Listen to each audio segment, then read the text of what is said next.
Good morning friends. ನಾನಿವತ್ತು ರೊಟ್ಟಿ ತಟ್ಟೋದಲ್ಲ ತೀಡೋದು ಹೇಗೆ ಅಂತ ಹೇಳ್ತೀನಿ ಫ್ರೆಂಡ್ಸ್.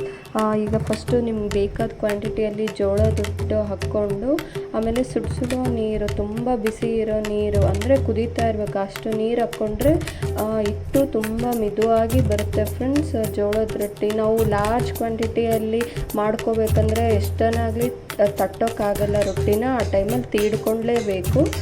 ಸೊ ಆ ಟೈಮಲ್ಲಿ ಇದು ಉಪಯೋಗ ಆಗುತ್ತೆ ಫ್ರೆಂಡ್ಸ್. ಆಮೇಲೆ ನಾನು ಹೆಂಗೆ ಹದ ಮಾಡ್ತಿದ್ದೀನಿ ಅಲ್ಲ ಫ್ರೆಂಡ್ಸ್, ತುಂಬ ಸುಡೋ ನೀರಲ್ಲಿ ಹಾಕಿ ರೊಟ್ಟಿ ಕಲಸಿ ಅದನ್ನು ಇದು ಮಾಡ್ಕೋಬೇಕು ಫ್ರೆಂಡ್ಸ್.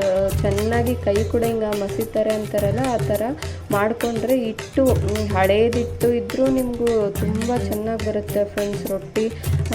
ಸ್ವಲ್ಪ ತಣ್ಣಗಾದಮೇಲೆ ಕೈ ಕೂಡ ಯಾವ ರೀತಿ ಹದ ಮಾಡ್ತಿದ್ದೀನಿ ನೋಡಿ ಆ ಥರ ಕೆಳಗ ಮೇಲೆ ಮಾಡ್ಕೊತ ಹಿಟ್ಟು ಹದ ಮಾಡಿ ಫ್ರೆಂಡ್ಸ್.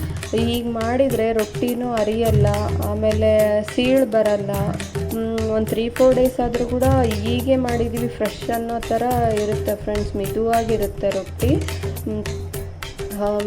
ಈಗ ನಿಮ್ಗೆ ಎಷ್ಟು ಸೈಜಲ್ಲಿ ಬೇಕೋ ಅಷ್ಟು ಸೈಜಲ್ಲಿ ಉಂಡೆ ಎತ್ತಿಟ್ಕೊಂಡು ಈಗ ಲಟ್ಸೋದು ಹೇಳ್ತೀನಿ ಫ್ರೆಂಡ್ಸ್. ತುಂಬ ಪ್ರೆಷರ್ ಹಾಕಿ ಲಟ್ಟಿಸ್ಬಾರ್ದು, ಇದು ಎಷ್ಟು ಬೇಕಾದರೂ ಹಿಗ್ಗುತ್ತೆ, ಯಾಕಂದರೆ ತುಂಬ ಬಿಸಿ ಬಿಸಿ ನೀರು ಹಾಕಿರ್ತೀವಲ್ಲ ಹಿಗ್ಗುತ್ತೆ ಫ್ರೆಂಡ್ಸ್. ಈ ರೀತಿ ಕೆಳಗಡೆ ಇಟ್ಟು ಸ್ವಲ್ಪ ಹಾಕ್ಕೊಂಡು ಫಸ್ಟು ಶೇಪ್ ಮಾಡ್ಕೊಳ್ಳಿ, ಕೈ ಕೂಡ ಮೀಡಿಯಮ್ಮಾಗಿ ಶೇಪ್ ಮಾಡಿಕೊಂಡು ಸೇಮ್ ಚಪಾತಿ ಹೇಗೆ ತೀಡ್ತೀವಲ್ಲ ಅದೇ ರೀತಿ ಜೋಳದ ರೊಟ್ಟಿನೂ ತೀಡ್ಕೋಬೋದು ಫ್ರೆಂಡ್ಸ್.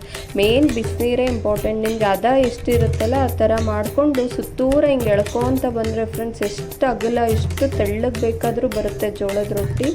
ಆಮೇಲೆ ಇದು ಬಡಿಯೋದು ತುಂಬ ಲೇಟ್ ಆಗುತ್ತೆ ಪ್ರಾಸೆಸ್ಸು, ಆಮೇಲೆ ಎಷ್ಟೊಂದು ಕ್ವಾಂಟಿಟಿಯಲ್ಲಿ ಮಾಡೋಕ್ಕಾಗಲ್ಲ.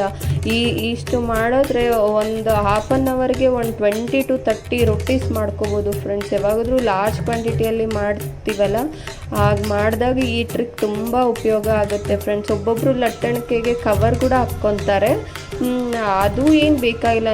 ನಾವು ಇಟ್ಟು ತುಂಬ ಚೆನ್ನಾಗಿ ಹದವಾಗಿ ಇದು ಮಾಡಿಕೊಂಡ್ರೆ ಹಾಗೆ ತಿಡ್ಬೋದು ಫ್ರೆಂಡ್ಸ್. ನೋಡಿ ನಂದು ಎಷ್ಟು ರೌಂಡಾಗಿ ಎಷ್ಟು ತೆಳ್ಳಗೆ ಬಂದಿದೆ ರೊಟ್ಟಿ.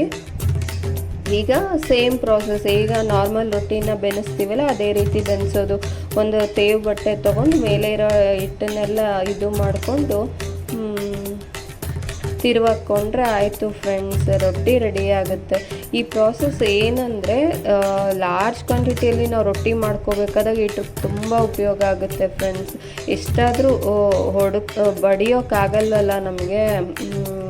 ಒಂದೇ ಸರಿ ಒಂದು 30 to 50 ರೊಟ್ಟೀಸ್ ಮಾಡ್ಬೇಕು ಅಂದ್ಕೊಂಡ್ರೆ ಈ ಪ್ರಾಸೆಸ್ ತುಂಬ ಉಪಯೋಗ ಆಗುತ್ತೆ ಫ್ರೆಂಡ್ಸ್. ನೋಡಿ ಎಷ್ಟು ಮಿದುವಾಗಿ ಹೆಂಗೆ ಬಂದಿದೆ ಅಂತ ನಾನು ಲಾಸ್ಟಿಗೆ ತೋರಿಸ್ತೀನಿ ಫ್ರೆಂಡ್ಸ್. ಇನ್ನೂ ಒಂದು ಮಾಡಿ ನೀವೇ ನೋಡಿ ಎಷ್ಟು ಮೆತ್ತಗಿರುತ್ತೆ ಗೊತ್ತಾ. ಬಾಕ್ಸ್ ಇಟ್ಟರು ಕೂಡ ನಾವು ಹೇಗೆ ಮಾಡಿರ್ತೀವಲ್ಲ ಸ್ಟಾರ್ಟಿಂಗು ಅದೇ ರೀತಿ ಇರುತ್ತೆ. 2-3-4 ಡೇಸ್ ಆದರೂ ಕೂಡ ಒಂದು ಹಾಟ್ ಬಾಕ್ಸಲ್ಲಿ ಹಾಕಿಟ್ಬಿಟ್ರೆ ಗಟ್ಟಿಗೆ ಆಗಲ್ಲ ರೊಟ್ಟಿ.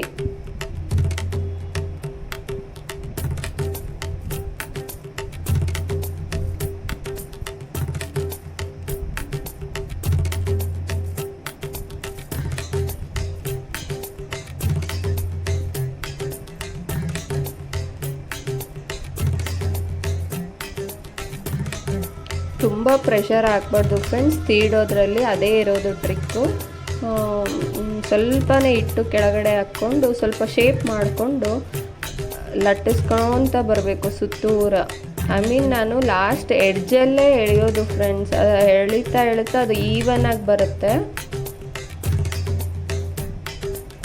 ಎಷ್ಟು ದೊಡ್ಡದು ಬೇಕಾದರೂ ಮಾಡ್ಕೋಬೋದು, ಎಷ್ಟು ತೆಳ್ಳಗೆ ಬೇಕಾದರೂ ಆಗುತ್ತೆ ಫ್ರೆಂಡ್ಸ್ ರೊಟ್ಟಿ ಮಾತ್ರ.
ನೋಡಿ ಫ್ರೆಂಡ್ಸ್ ಎಷ್ಟು ನೀಟಾಗಿ ಬಂದಿದೆ ರೊಟ್ಟಿ, ಆಮೇಲೆ ಮೆತ್ತಗೆ ಬಂದಿದೆ.